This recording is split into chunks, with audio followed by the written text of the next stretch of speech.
안녕하십니까. 황태순 TV의 황태순입니다. 2023년 2월 6일 월요일 오전입니다. 어제 하루 종일 이 대통령실과 안철수 후보 측이 그야말로 엄청난 파열음을 냈습니다. 이진복 대통령실 정무수석은 직접 본인 명의로 기자들 앞에서 대통령과 어찌 후보가 같은 반열에 설 수 있는가, 동급인가 라고 얘기하면서 그야말로 전 물의 극치다 라고 이야기했고, 또 안철수 의원은 대통령실에서 개입하지 마라 라고 맞서고 있습니다. 그렇다면 지금 오늘 이 시간까지 들어온 모든 뉴스들을 종합해 보건대 윤석열 대통령이 안철수 의원, 안철수 후보에 대해서 X표 놓게 된 네 가지 결정적 장면이 있었음이 확인되었습니다. 무엇일까요? 하나하나 살펴보겠습니다. 그에 앞서서 가장 중요한 것은 안철수 의원은 자기를 갖다 지나치게 과대평가하고 있습니다. 윤석열 대통령 흔한 얘기 떡줄 사람 생각도 안 하는데 윤심팔이했죠. 가장 결정적인 것이 윤안연대라는 겁니다. 안철수 의원은 어제 이진복 정무수석이 들이박을 때 그 직전까지만 해도 항상 입만 열면 이런 얘기했습니다.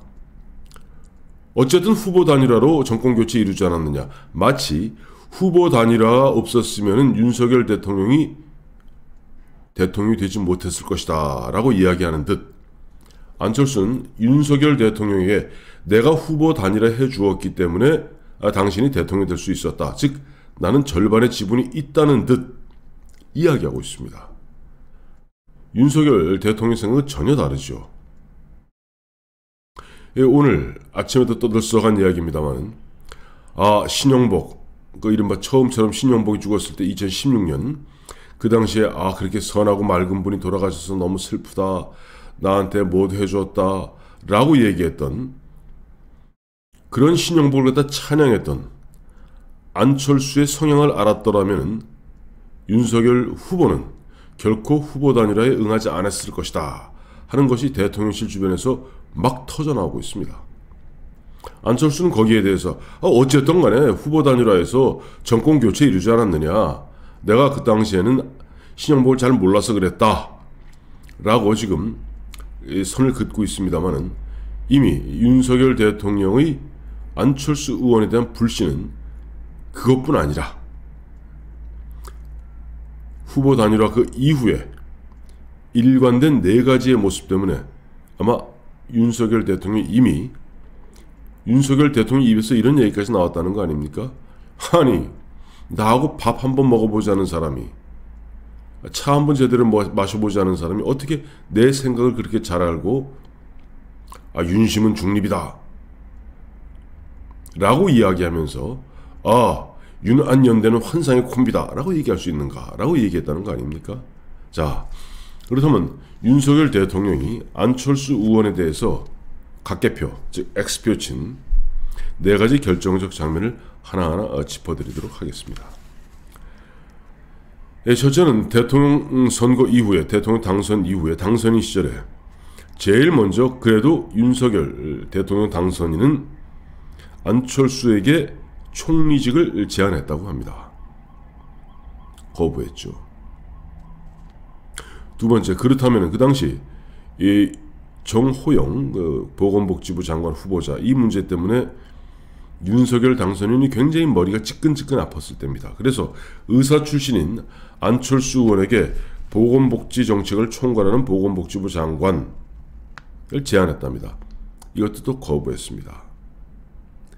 또 당선인 시절 그 즈음에서 경기도지사를 한번 출마하시죠 라고 했더니 그것도 거부했다고 합니다. 그래서 이제 김은혜로 선수가 바뀌게 되는 것이고, 김은혜가 빠지면서 안철수는 기다렸다는 듯이 김은혜 당시 의원의 자리였던 분당갑에 출마하겠다고 덜렁 나선 겁니다. 그러니까 윤석열 대통령은 그런 거예요. 어쨌든 후보 단일화하고 3월 3일 날, 지난해 3월 3일 날 같이 이 국회 소통관 앞에 나와서 안철수, 그다음에 당시 윤석열 후보 둘이 서서 후보단이라 국민들 앞에 이야기했는데, 그래서 너무나 자연스럽게 총리직을 제안했는데 보기 좋게 딱지를 먹은 겁니다. 근데 그 이유가 더 가관인 것은 백지신탁, 즉 주식에 백지신탁 못하겠다는 겁니다. 그러니 지금 윤석열 대통령 입장에서는 이 사람의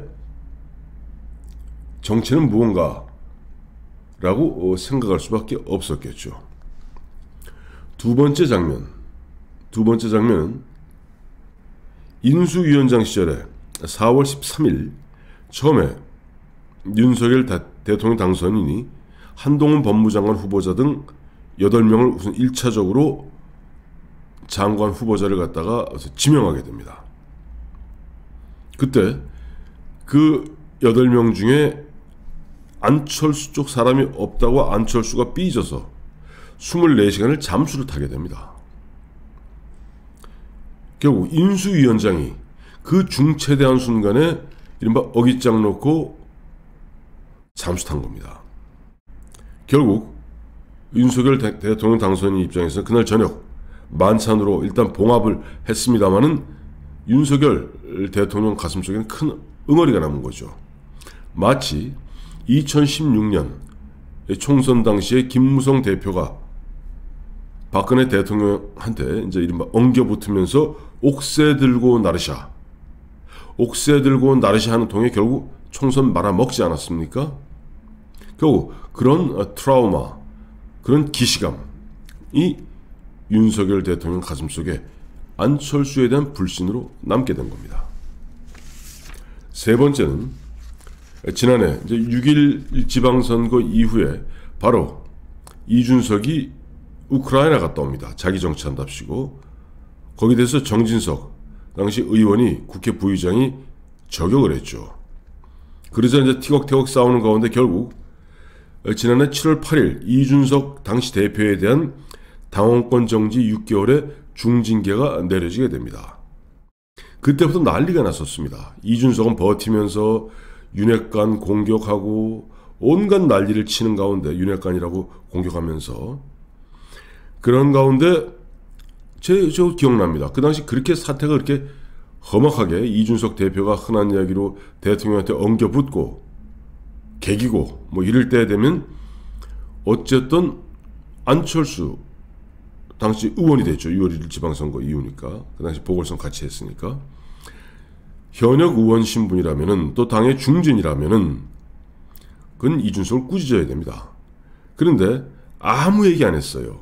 저도 그때 기억납니다만은 이준석 사태 때 당에 중진이라는 사람들이 나서갖고 이준석을 좀 꾸짖어야 될 거 아니냐라고 얘기했던 것이 기억납니다만은, 그렇게 대통령 지지율은 하루가 멀다고 좀 추락하고 있고 이준석은 발부등을 치고 앉았고, 이런 분위기에서 7월 30일 돌연 미국으로 떠납니다. 자기 딸 그 비판이 엄청 심했죠. 그러니까 SNS에 그리운 딸을 만나러 왔다. 즉 이미 윤석열 대통령 지지율이 하락하고, 또 그 당시에 이준석이 발부등 치고, 또 이준석이 발부등 치는 가운데 뭐 가처분 신청내고 어떤 일이 어떻게 전개될지 모르는 가운데 안철수는 슬그머니 뒤로 빠진 겁니다.